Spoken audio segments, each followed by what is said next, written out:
Sheriff, how are you this morning? I'm doing great. Good. Doing great. Fresh back in town?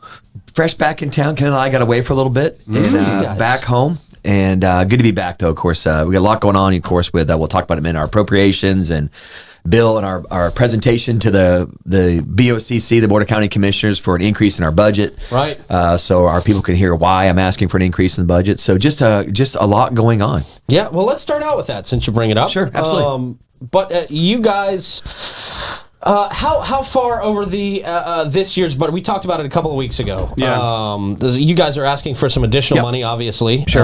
You're looking to pay employees, deputies a little bit more. Talk me through this. Yeah, so, technically, we're about 40% of the overall Board of County Commissioner budget, meaning the Sheriff's Office and the jail. Right. We here in St. Johns County don't separate the jail. It's all under the Office of the Sheriff. Technically, the Florida Constitution says that the jails will be run by the Board of County Commissioners. We had made the decision, meaning years ago, to manage the jail, which I have. So that's about a $26 million budget alone just in the jail, not including personnel services. Wow.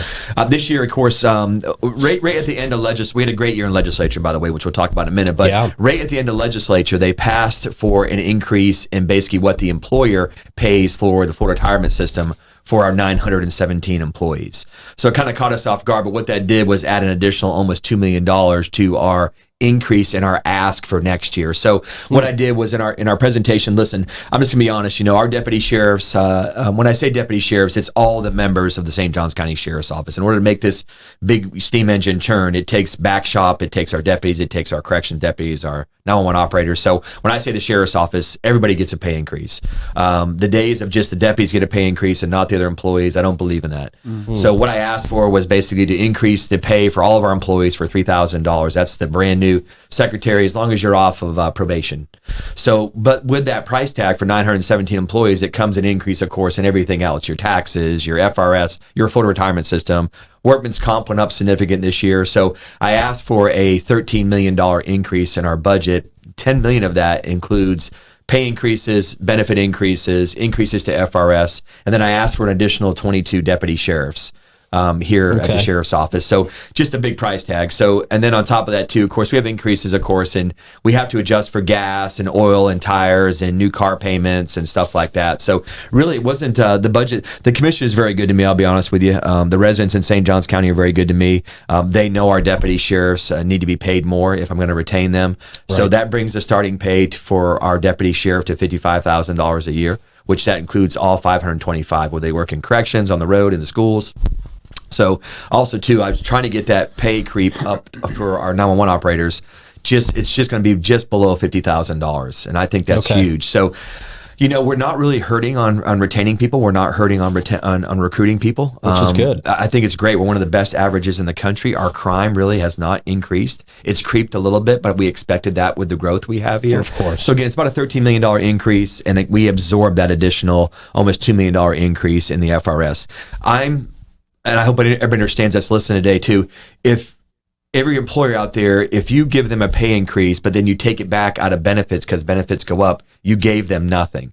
I feel as the sheriff in St. Johns County, if we increase and if the increase of benefits cost goes up, let's absorb that so we don't take more money out of their paycheck. So that's what I did too as well. And again, with the county's Board of County Commissioners. So just real quick, not to insult the listeners' intelligence, but under the Florida Constitution, as you know, I'm a constitutional officer. The only thing I have to go to the Board of County Commissioners for is my budget, because it comes out of the millage. Yeah. So out of your taxes, basically. So with that being said, that's the only thing really I need to go to the Board of County Commissioners for. So I go and present. They'll vote on it coming in September. And then, of course, I'll get the new budget in October. But there was no issues, no concerns. And I think everybody was pleased with the amount of money I asked for, which was staying consistent with 40% of the overall budget here in St. Johns County. Yeah. No, it was good to hear. And, we've talked about it plenty of times on the show. Well, it is a problem. Obviously, you guys not having the problem in retention yet. So it is a problem when your men and women who are protecting the lives of all the rest of us have to bunk up and room with other people. Can't even afford to live on their own. Sure. So this helps them put people over that line. And as you know too, and I don't mean to cut you off, but they still can't afford teachers and people that work in our businesses and our restaurants and our hotels. They still can't afford to buy a brand new house in St. Johns County. Right. If they do, they have another half that has a decent job, or they have second or 2 or 3 roommates in there that are splitting the bills. Right. So with that being said, I'm slowly bringing people back home to St. Johns County where they want to be and have their kids be able to afford to go to our public schools. So again, it just takes time, but the commission's being good to me. And this community does not question Rob Hardwick about why you're asking for more money. Well, I'm telling you why. We got to pay our people. Yeah. Oh yeah. Yeah. If you want, I don't think service, that should ever be a question. I mean, your people are amazing. I mean, they keep us safe. We're not perfect, Davey, and we make our own mistakes. We police our own. You guys know that. I rest my own. It just happens in this profession. But I look at the school teachers. I look at the firefighters. I look at people that serve us the meals in these amazing restaurants that we eat in. Our hotels are first class in the world. They're making peanuts. And how do they get by? They multiple people in one house or multiple people in one apartment. Yeah. So what do you see the sustainability on this? Do you see there's growth potential of asking for a potential raise for again, or is this just going to stick for right now? No, I'm going to continue as a sheriff in St. Johns County. My lowest paid employee, which is, I hate to use the word secretary, administrative assistant, basically. Those men and women that work in those positions, I mean, they were making below $40,000. Now, for the first time in the history of the agency, our lowest paid employees will be making at least $40,000 a year, full-time employees. That's cool. Our school crossing guards will be making almost $18 an hour. People are like, why are you paying that much? They get your kids to school safely. Yeah. And by the way, who the hell wants to work a little bit in the morning, go home for a little bit, and then come back for a little bit and have no benefits? Right. Yeah. I mean, so I got to pay them. Yeah. So I feel like we're doing a good job here, but our community, listen, like I said, we're not perfect, but this community is pretty easily accessible, as you know, and you all three of you in here will call me and go, Sheriff, what are you guys doing? You don't do that. And if you do, I'm going to get you an answer. So I feel like the community talks, I listen, but also my job is to take care of my people. For sure. Yeah. How does that help with, that's got to help with recruiting efforts, right? It does. What does recruiting look like for you guys now? Are you pulling a lot of people in from out of town, or is it mostly locals that are new to the force? Yeah, with Governor DeSantis, and this is nothing to do with presidential. Governor DeSantis has been a great governor for Rob Hardwick and the St. Johns County Sheriff's Office and the first responders across the state of Florida. So that being said, recruiting and retention, of course, legislature and our governor have helped us out with bonuses for out-of-state employee or out-of-state law enforcement that want to transfer to Florida. People that want to maybe be a school teacher and switch over now, you want to be a deputy sheriff, you get a $5,000 bonus. So if you physically start your career over again. So I'm not hurting on recruiting and retention. I'm not really hiring a whole lot from out of the state of Florida. I would just guess 25% just off the top of my head. We get those guys and girls that are coming from the upper states, or out of the state of Florida that retired. They have decent salaries, but then they just don't want to leave the profession, or maybe they left it too early. But really, we get a lot of recruits that are, this recruiting class that we have now, we're getting college, homegrown kids that are coming home. We're getting U.S. military kids that are coming home now with the 2 10-year wars basically stopped. So we're getting people that are coming home and want to be, and my staff always tells me too, I'm the biggest recruiter in our agency. If I go into a restaurant and I get excellent customer service, why don't you come work for me? What do you mean? Can you want to be a deputy sheriff? I can't be why can't you be a deputy sheriff? Because I'm only a 5 foot tall, female. Yes, you can. It's about your mouth. It's about your command presence. It's about how you handle situations as an adult, as a human being. It's how you treat people. Next thing you know, we got a deputy rooker, who's 5'5" in a deputy sheriff car who's doing a great job in Southeast St. Johns County. I mean, so I'm the biggest recruiter. We have, as you know, here in St. Johns County, we have about 5% African Americans. My workforce is 9% African Americans. And they're going to say, well, Sheriff, you're just going out recruiting based on the color of your skin. No, I'm not. I'm going recruiting people who would be the best fit to work in the St. Johns County Sheriff's Office and provide first-class customer service. And our female pendulum has swung. We have talked about this before too as well. We're approaching almost 100 females in the sheriff's office in deputy sheriff positions. I think we're at 80 and some change. And our population in St. Johns County shows 52% are females. And my females are not afraid to get out of the patrol car and provide first-class customer service. So Sheriff, and you've coached for years and years and years. How do you think that's helped you recruit new young applicants? Yeah, absolutely. And Troy, as you know too, you coach a long time around here too. When you see these kids you meet in high school, I got kids that are working for me that I coached in Pee Wee football. I got a kid that was my quarterback at St. Joe the year before we won the state championship, who's now working for me. I can go through a whole list of kids. So, when you have a young African American male that walks up to you at Pedro Menendez High School and his name is Kenai Harris, who maybe you dealt with as family members on the criminal level as a young police officer, who said, I want to be in that uniform that you wear one day. How do you, I mean, that it makes you cry, because it's like, hey, yeah, you can do this job, by the way. There's nothing you can't do in life, especially because of the color of your skin or because of your gender. Yeah. So with that being said, I got people in this agency too. And this agency knows I'm very strong on, listen, whatever makes you happy in life, I don't care if it's another man, another woman, and I know people aren't going to be happy with this. I really don't care. I want you to be happy. You got one shot at this life, and I want you to be happy this life. So come be a part of this agency. Yeah. Because we, by the way, serve every race, creed, color, religion, sexual orientation, and age. Come be a part of that culture. Be a part of me. And with that being said, we are doing that. I'm ready. That's great. Let's go. I've been waiting for you to apply. It's like, yes. Davey, I tell you what, I got a hell of a deal for you. You help me solve that gold thing. No, come on, man. That's what, see, we didn't even tell Davey. Davey doesn't even know the story. He has no idea. Oh, Davey will break under pressure. Don't push Davey away from our organization. I'm an old school homicide detective. I get each one of you in a room with white walls with one of these lights on, and we're used to these lights. Yeah. We're used to lights. Don't get nervous, Pete. I will get you to confess. I'll get you to confess. No. We'll solve that flat tire in your driveway. Won't we, Troy? I don't know how you knew about the flat tire in the driveway.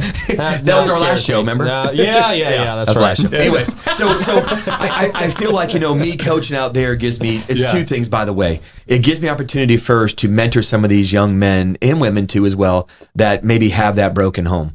But it also gives me a chance to show them that we're human, just like I put my pants on like everybody else. I know it's a stupid term, but you understand what I'm saying. I'm just like everybody else. I have kids. I have a wife. I have a life. You put gas in my car like everybody else. I mean, so with that being said, it gives me a chance to recruit. And I love hearing kids saying, I want to be a deputy sheriff one day. And I got kids here now that said that during my coaching career. They're working for me. Yeah. Awesome. I'm sorry. I say deputy sheriff. They can work in IT. They can work in PST. I got a little girl, a young girl. I hate to say little girl. I got a 19-year-old little girl out there named Maddie, and she works in my comm center. And the other day I was out there, and Maddie said, hey, Sheriff, I'm 19-year-old high school graduate from St. Augustine High School. I'm making over $50,000 a year with no college education. She's killing it. She's one of my primary operators on my dispatch channels. That's awesome. I mean, she's phenomenal. Yeah, the IRS is definitely going to reach out to her later. I'm sorry. They're not listening, believe me. You would be surprised. That's the beauty of working for government. It already comes out. That's true. The IRS is getting theirs. Yeah. That's the least person they're looking for. I think we're doing a good job recruiting retention. And plus, I got people like you around town here that also say, go apply at the sheriff's office. You can be a deputy sheriff here in town. We don't have people that treat us like other parts of the country being treated. Right. So it's pretty cool. Right. Now, along those kind of lines of coaching and that whole world, the PAL facility. Yes. The Police Athletic League facility. You guys just got some big money to help you with that, right? Without getting emotional here, my coaching career started in the PAL program with my two boys involved in there. And a lot of us here in St. Johns County grew up in that PAL program. Some of us remember the old Kevin Kelshaw days when it was the unbeatable PAL team you couldn't get on because it was all the goons in St. Johns. I even go back, Mike DeLeon, before we even had PAL here.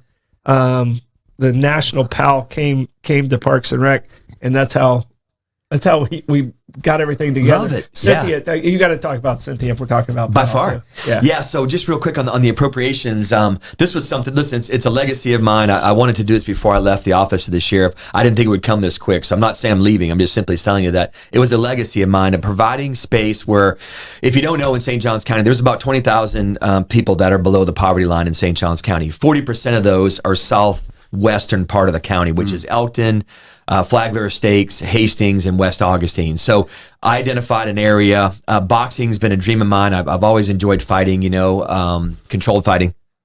Maybe in the military, not uncontrolled fighting. But anyway, so it's just I've always wanted to bring something unique to the agency, so to the area. I brought boxing in here with my team about 2 years ago. Of course, Chrissy Pageant, who's phenomenal. It's huge. It's huge. So, but the problem is we can't mix sheriff's office money with PAL, really. So we got to be very careful of taking taxpayers' dollars and building facilities. Right. So we got to look for partnerships. So again, we identified the county. Paul Waldron had a dream. He wanted to build some field space. His dad wanted to build it out there off Nice Road, which is the old landfill. So the county, the county has allowed us to use 35 acres out there for our PAL facilities. I put some what do you call them? the portables out there. Our PAL facility was in the old fire station 14 off West King Street. Yeah. I put my people in better facilities. So is this in the front section where the BMX? Yeah, right next to it, sir. Right where that flat area is? Yes, sir, right next to it. Because there was going to be a soccer complex there at one point. That's it. Yeah. So anyway, so we identified all this stuff. So I took a whim because we were just, it's hard to motivate people to give money to something that's invisible. And I didn't want to beat down people that gave to my election campaign. You know, of course, I didn't want to beat down people that were good to me already. So what I did was I just simply had a vision. I got with Representative Stevenson. I got with Speaker of the House, Paul Renner. I got with, of course, Senator Hudson. And then we went to work in Tallahassee. My team put together $5.9 million projects, which basically gives us the field that Flagler College has built for their lacrosse field. Okay. There is not one track and field area for the middle school kids in St. Johns County, elementary kids in St. Johns County. There's a track around it. There's a turf field because I want the special needs kids to be able to go in the turf field as well. Oh, nice. And then there's some additional field space. Next thing you know, we found a building off of Holmes Boulevard that was built for under $1 million. That's a Cat 4 building that's 100,000 square foot. We can do roll-up doors with those big fans in the middle and put a boxing ring in there, a basketball court in there, some offices in there. So we are the governor. I was blessed. It's a metal Butler building. Field house. Yeah. Okay. Yeah. Cool. It is. So, Lieutenant Governor, I gotta thank her. She's been phenomenal. Our Attorney General Ashley Moody has been really good to Rob Hardwick and good to my wife Kendall too. The governor, I had a long conversation and he approved the appropriations last week for $5.9 million. So it'll be like a grant fund basically. It'll be basically funding through the Florida Department of Law Enforcement, and then we'll get the money based almost like an escrow account. Yeah. So super excited. We service about 2,500 kids right now a year in our PAL programs. That's all sports, Police Athletic League, also in our Explorer program too. But I want to do a leadership. I want to do an after-school program where these kids can come and learn life skills, and also to intermingle with our deputy sheriff. So I have a dream, and it is coming true, and I'm emotional about it. I'm excited about it. That's awesome. Yeah. We've had your folks in from PAL numerous times over the year, and they're excited. And we thought this was going to be a lot farther out than it looks like it's going to be. So when does it look like you guys are, with this new money, when are you guys going to start being able to pop up buildings, pop up some of this new stuff? Sure. So the good thing is with our relationship with Matthews Design Group, Rob Matthews, Rob has pro bono done everything for us. Basically, the behind the scenes work, basically. That's awesome. The brains work. He's amazing. We brought Brian Himman on board too as well. Brian's a longtime coach here in town, facilities builder. He's on board. So the money looks like it's going to come to us around October 1st, and we physically can go ahead and putting the shovel in the ground at the same time. So we are ready. We're excited. Cool. And it's about an 18-month long project because everything's going to be turf. And then if the leftover money, we're going to do a secondary Field of Dreams, as Troy knows what that is. But we want to build a field that's specifically for special needs kids that they can play out there on wheelchairs and crutches, and it's emotional, man. I love I've been coaching 30 years. It's the best, and as a coach and a lifetime coach, there's nothing better than coaching at Field of Dreams. Yeah, it's cool. And you guys need to go out there and just understand the emotional of it. It's phenomenal. So no, that makes me really excited about like what's happening with that space. We identified that space early 2000s. Yep, late 90s. Because it got settled and it passed all the environmental stuff. We put the BMX out there, and then there was supposed to be a soccer complex, and then the recession hit in 2007, and it just killed that project. So I'm so happy they're using that space, and this is the perfect scenario to put it in. Well, the cool thing is all 5 of the Title I schools in St. Johns County are in that area, so it's going to serve those kids that are on free or reduced lunches too as well. So it's not the rest of the people in St. Johns County can't participate, because they do. Our travel ball teams right now are doing some of the best in the state of Florida, but it's really targeted those areas I mentioned earlier, and we're super excited about it too. It's coming. It's gonna happen. That's awesome. Yeah. That's huge. I know that's huge for you and for your organization. And for those schools that you just talked about. I'm thinking Osceola. I'm thinking Webster School. I'm thinking Bethany. She's going to be so pumped as that principal. Yeah. It's a great resource. Yeah. And a perfect location, by the way. Yeah. I mean, figure between absolutely perfect. Between 207, 214, halfway, you're feeding those communities that. Plenty of space, though. It's not going to be jammed, parking and all that mess. It's going to be nice. It's going to be first class. Cool, man. First class for our kids. Good. Very exciting. Hey, speaking of our kids, you guys just wrapped up Operation Spring Fling. Yep. nabbed a bunch of internet predators out there that were preying on children in our area or planned to prey on children in our area. Talk to me about how this came about. Sure. And what something like this looks like from the sheriff's office. And I want to start first by saying, Pete, that these operations don't stop. Matter of fact, an arrest occurred last night off of this operation. Really? It takes time. And sometimes it's not local too as well. So matter of fact, they went and made an arrest last night in Clay County with the Clay County Sheriff's Office on a person that thought was going to link up with a 13-year-old girl. God's sakes. So, yeah, and he was much older, of course, because he's an adult. But anyway, so with that being said, we started this operation. This is a partnership with our federal partners, our state partners, our local partners. We are truly blessed to have a great relationship with Homeland Security Investigations, which they call HSI. So, again, this is our intercept team, but also, too, I have a full-time team of detectives here that just work nothing besides internet crimes against children. It's so sad. And the unit has grown since I've been here by 2 detectives. And we also have a detective signed as a task force detective up at the Intercept Task Force, which is Operation Light Shine. So again, off of this Operation Light Shine or Spring Fling, it was an operation typically, technically just to put everybody together. Let's do a big operation. Let's do a press release. Let's let the people know in this community that we are not going to tolerate this type of crime in our community. So is it similar to the Dateline How to Catch a Predator? Like, Very what does similar. it look like? Okay. It's much modern. It's become much modern so quickly, if that makes sense. Because when they did the old Catch a Predator, there was parameters at the time, variables that were being used at the time. The dark web is so hard to get into, and it's so much going on because it's so massive. It's so worldwide. Yeah, well, with AI right now, I mean, it's definitely a whole nother gamut. Yeah. So it takes patience. It takes the right people. In that unit, I got people that want to be in there, and they know what they're looking for too as well. And they know that when they get caught, the evidence is so it's so powerful. They normally don't go to trial. It's a plea agreement. Yeah. So a lot of it is, of course, social media, whether it's throwdown phones, whether it's getting on these. Are they stewarding relationships with these officers? Okay. Yes. So they're thinking that they're going to go on a date, or is it just for sex? Like, I don't get it's all the above. Okay. The human trafficking and child trafficking and sex trafficking is prevalent as I've ever seen in my 31 years of law enforcement. And as you know, I did some operational stuff down in the islands with human trafficking in the military too. I've never seen it so prevalent. And I hate to use these crude terms, but you can physically order every race, creed, color, religion, sexual orientation, and age right now. I hate to say that, but it's just true. Right, and there's no price too big, by the way. They will pay. The sickness is so. I mean, one of my own deputy sheriffs I arrested, as you remember, not too long ago, for this same thing. And the sickness is. We arrested an FWC officer recently for this same thing. So it doesn't discriminate. But with that being said, we're going to get better. We are committed. The governor just signed off on about just under a $2 million appropriations for our task force on internet crimes against children. We will have our own lab here in Northeast Florida to basically dissect these electronic devices and machines to get these images off there and get this information off there, these conversations off there, so we can properly prosecute and put these bad people behind, bars too. The funny thing I see with these predators, when you catch them, like last night's, he gave a full confession.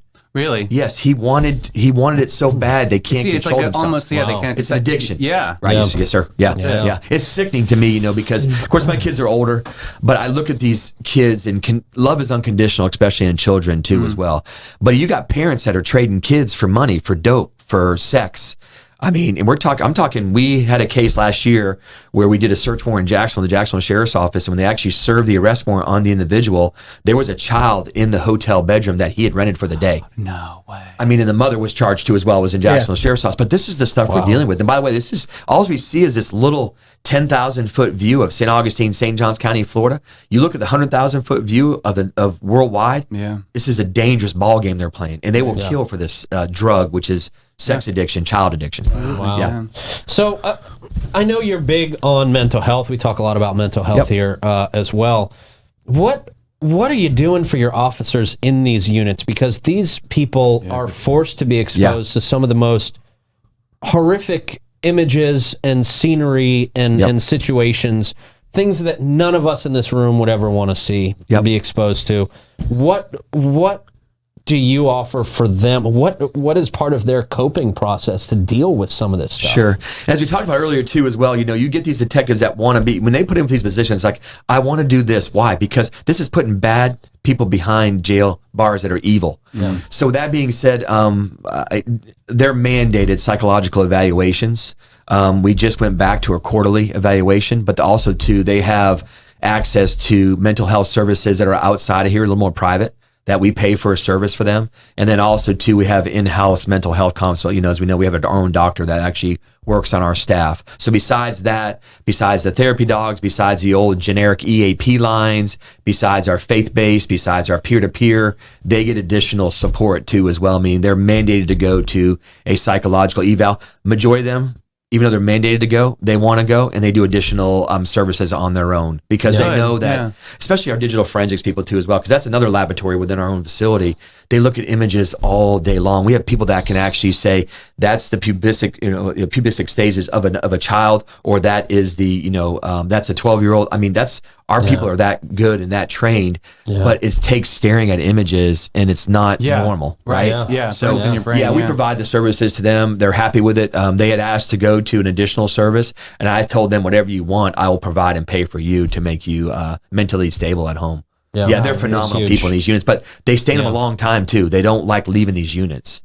Because they know they're putting bad people behind bars. They're doing great work. They are. They're doing people. great. Some of the toughest work, but they're doing when you great start work. finding images of a baby in a diaper where they're being sexually exploited or even raped, you have to get in the mind of a killer per se, right? But the only way to communicate with that person that is looking at a baby as an object of sexuality, of pleasure, you got to be at that mind level to get in there and be able to talk to them and understand it. And these men and women are they're incredible, man. I'm so proud. I mean, we got a black female working in there. That's not really normal for a black female and detectives to work in. Really? And you got, the males that work in there. I mean, that's, it's just not normal. That's one thing I've never been involved in, and I would never want to be involved in. I worked in one case at the state attorney's office. I said, that's just not my cup of tea. I mean, I just, not my cup of tea. As a dad, I just can't. No way. I can't see how I wouldn't snap. Yeah. I mean, I have to agree with you. Yeah. But anyways, so. Well, thank you for that update. And no laughing on today's show. We started off laughing. I know. Thanks for ruining my day. We got some serious Thanks for that question. That's a good one. Hey, man, we got to talk about this. I almost felt like Troy. It's not always easy. I almost felt like Troy in the movie theater with talking about Pal. Shed a tear over Yellow.